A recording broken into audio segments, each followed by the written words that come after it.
तर विरोधी पक्षनेतेपदाचा मुद्दा संजय राऊतांनी सरकारवर या संदर्भात मोठी टीका केली आहे।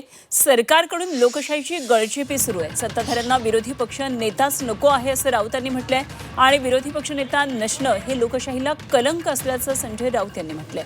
सरकार जाणीवपूर्वक टाळाटाळ करत असल्याचा आरोप होतोय।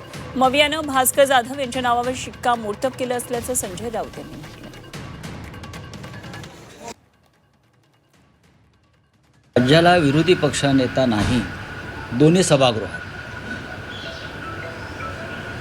याची फक्त महाराष्ट्र सरकारला नाही तर देशाच्या सरकारला सुद्धा त्या संदर्भात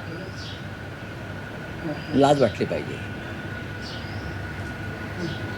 विरोधी पक्षाशिवाय नेत्याशिवाय तुम्ही दोन्ही सभागृह चालवायचा प्रयत्न करता, पण नरेंद्र मोदी प्रधानमंत्री झाल्यापासून शक्य असेल तिथे ते विरोधी पक्षनेता देण्याचं टाळतात।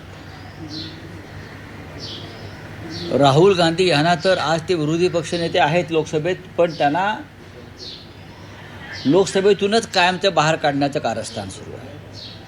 हे विरोधी पक्षनेता नको। लोकसभेतील विरोधी पक्षनेते राहुल गांधी यांना भारतीय जनता पार्टी घाबरते असा दावा जनाब संजय राऊत करतायत। अहो संजय राऊत, राहुल गांधींना घाबरायचं काही कारण नाही। राहुल गांधी काँग्रेसचं नेतृत्व करतायत, त्यामुळेच आजपर्यंत देशामध्ये काँग्रेसचं काहीही होऊ शकलं नाही। राहुल गांधींच्या नेतृत्वात गेल्या 3 लोकसभेला जेवढ्या जागा निवडून आल्या तेवढ्या 240 जागा एकट्या भाजपला यावेळीच्या लोकसभेला निवडून आल्या।